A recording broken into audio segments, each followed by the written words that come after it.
आपने हिंदुस्तानी फिल्मों में जो चीज़ें देखी होगी, पाकिस्तान में वही चीज़ें एज इट इज़ रियल में होती है।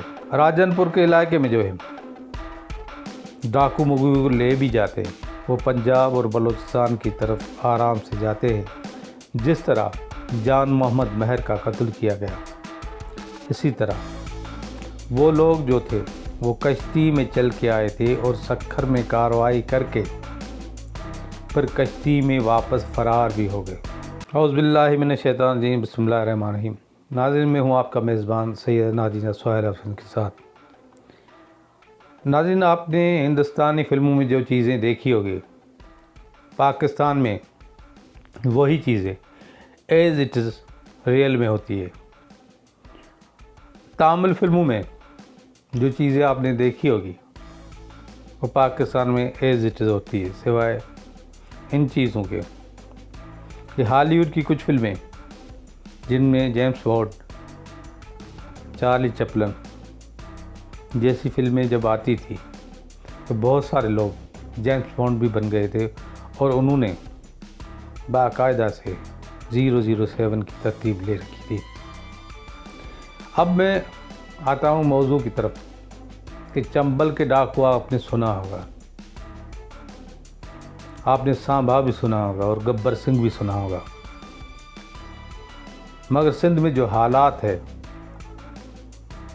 कि पूरा सिंध का एक इलाका जो मुख्तलिफ डिवीज़नों पे मुश्तमिल है, उसमें सक्खर डिवीज़न आ जाता है। सक्खर डिवीज़न का जो बॉर्डर का शहर है कोबाड़ो, वहाँ से पंजाब की सरहदें शुरू हो जाती है और दूसरी जगहों से भी, मीरपुर माथेलो से और दूसरी जगहों से भी सरहदें शुरू हो जाती है पंजाब की, और पंजाब में दाखिल होना कोई मुश्किल नहीं। अगर मीरपुर माथेलो से आप पंजाब जाना चाहे तो आपको घंटे नहीं मिनटों की मुसाफत तय करनी पड़ेगी। चारों तरफ से पंजाब हमारे बहुत करीब है। अगर हम डिस्ट्रिक्ट जैकोबाद में जाते हैं, डिस्ट्रिक्ट जैकोबाद में भी 2 मिनट की दूरी पर बलूचिस्तान शुरू हो जाता है। बलूचिस्तान का वो इलाका झलमक्सी तक, औस्ता मोहम्मद तक बिल्कुल वीरान है। वहाँ पर कानून नाफिज करने वालों की कोई रिट कायम नहीं है। राजनपुर के इलाके में जो है डाकू मुगू को ले भी जाते हैं।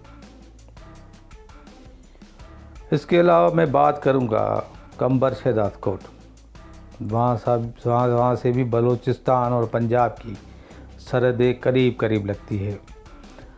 सक्खर के इलाके में जो दरियाई रास्ते हैं वो पंजाब और बलूचिस्तान की तरफ आराम से जाते हैं। जिस तरह जान मोहम्मद महर का कत्ल किया गया, इसी तरह वो लोग जो थे वो कश्ती में चल के आए थे और सक्खर में कार्रवाई करके फिर कश्ती में वापस फ़रार भी हो गए। कश्तियों में मोटरसाइकिल से लेके गाड़ियां तक आ जाती है और इन इलाकों में कभी भी पुलिस की रिट कायम नहीं हुई है। बात करते हैं कि इन डाकुओं के पीछे है कौन। इन डाकुओं के पीछे अगर हम मुआवजा करेंगे तो डाकुओं के पीछे मैं छाती पे हाथ ठोक कर कहता हूँ कि इन डाकुओं की सरपरस्ती हमारे जो सियासतदान हैं, जो साहिब इक़्तिदार है या साहिब इक़्तिदार नहीं है, वो करते हैं।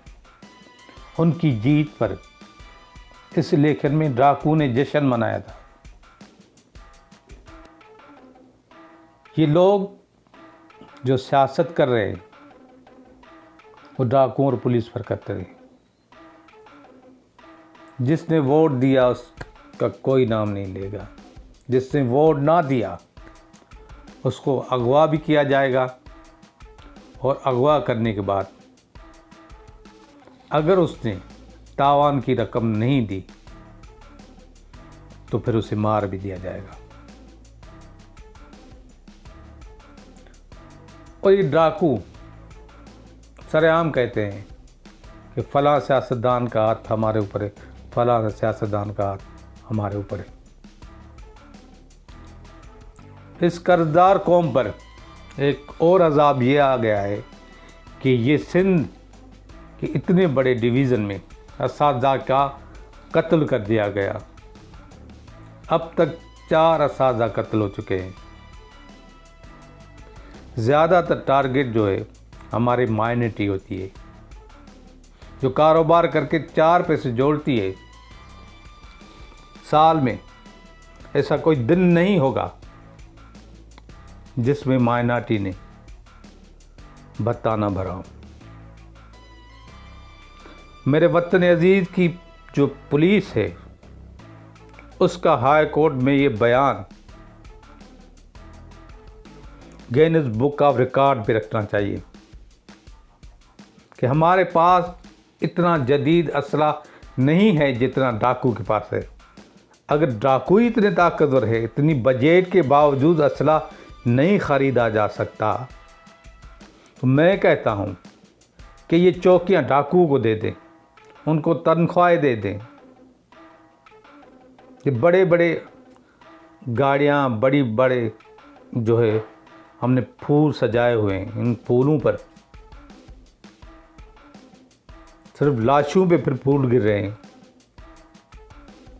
हिला के दे दे डाकुओं को।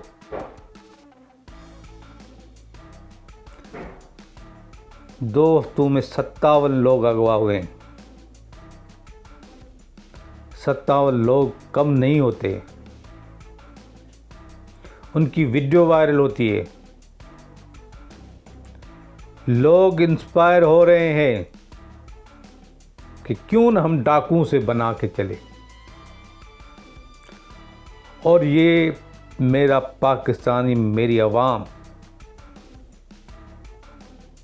एक तो सियासतदान जो डाके डाल रहे हैं उनसे लुट रहा है, दूसरा